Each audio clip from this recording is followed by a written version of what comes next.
Smo v drugem valu koronavirusa in izjeme so knjižnice, ki so lahko odprte. Mi pa smo obiskali knjižnico Antona Tomaža Linharta v Radovljici in povprašali direktorico, kako je sedaj pri njih v tretjem valu koronavirusa. Pozdravljena. Dober dan, lep pozdrav vam in seveda vsem gledalcem vaše televizije. Tako je, zelo veseli smo, da smo knjižnice izjeme, to se pravi, da smo v teh časih lahko odprti. Krasno je, kajti zdi se nam, da so knjige ene od tistih stvari, ki lahko v teh časih še kako polepšajo dan.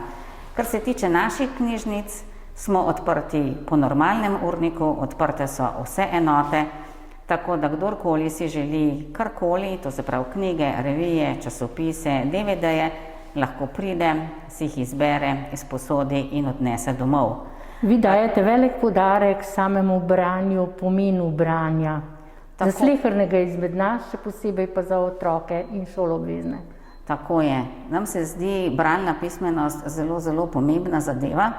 Namreč prepričani smo, da morajo otroci dobro osvojiti samo tehniko branja, kajti pravzaprav cilj, smoter, veščina, ki jo moramo osvojiti in je pomembna za čisto vse življenje in za čisto vse ljudi, je branje z razumevanjem. Torej, da tisto, kar preberemo, tudi razumemo. To veščino potrebujemo vse življenje. Že navadno navodilo, recimo kako jemati zdravilo, je eno od takih zadev, ali pa branje recepta, ali kako se sestavi pohištvo, recimo, ko smo odrasli. Zdaj v otroških letih, mladostnih letih študija je pa seveda zelo pomembno to branje z razumevanjem, saj nam tako to omogoča usvajanje šolske snovi, s tem smo uspešnejši, naše življenje je vsekakor lepše in bolj kakovostno, če nimamo težav z branjem. Nahajava se v tretjem nadstropju knjižnice v Radovljici, kjer je tokrat na ogled razstava sester Bulovec z Bleda. Kakšen pomen so imele te sestre za to, da so pri vas na razstavi zdaj?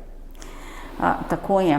Ta razstava je bila najprej postavljena v knjižnici na Bledu, kajti sestri Bulovec, Karla Bulovec Mrak in pa Helena Bulovec sta doma z Bleda.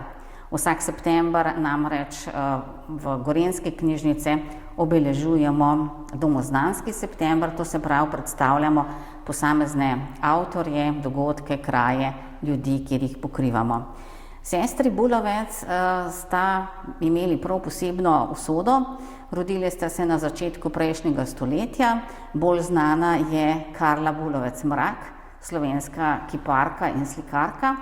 Znana je prav po posebni tehniki tako imenovanih bulastih kipov, še bolje pa znana po tem, da se je poročila z Ivanom Mrakom, to je slovenski dramatik in pisatelj, Ljubljančan, in oba skupaj sta bila prav posebne pojave v Ljubljani. Druga sestra, Štefka Bulovec, pa je bila knjižničarka, delala je v Nuku in pa pesnica. Razstava tako na Bledu, kot zdaj v Radovljici, je namenjena pravzaprav temu, da jih izkopljamo iz pozabe. Pravzaprav, kajti pomembno je, da poznamo ljudi iz svojega okolja in da smo na te ljudi, zlasti na njihova dela, ponosni. In na obe sestri smo lahko ponosni. No, v spodnjem pritličju pa imate tudi posebno razstavo, ki pa so jo pripravili Pumovci.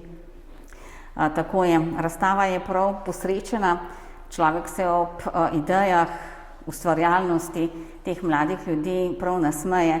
Namreč letos je muzej Geti pozval vse po celem svetu seveda, naj poustvarjajo po znanih delih. Pumovci so to idejo sprejeli, jo razširili in se odločili, da bodo poustvarjali ne samo po znanih likovnih delih, ampak tudi po filmih, po posameznih slikah, skratka po čemarkoli, kar jim je vzbudilo pozornost. Tako si lahko pogledamo recimo fotografijo Jamesa Bonda, spodaj pa enega od Pumovcev, ki poustvarja to držo, in še prav posebno covid obarvano fotografijo, kako je ta prizor danes na nek način lahko COVID obarvan. Tako si lahko recimo pogledamo kofetarico ali fotografijo vrhovnega štaba s Titom na čelu z Visa z leta, mislim, da 44 in različne stvari in res lahko občudujemo ustvarjalnost in pa ideje mladih ljudi. No, tako kot ste nekako zaključili, da se občuduje ustvarjalnost, jo prav gotovo občudujejo vsi tisti, ki prihajajo v knjižnici po knjige ali pa za kratek čas. Za danes hvala lepa. Hvala vam in seveda vabljeni v knjižnico.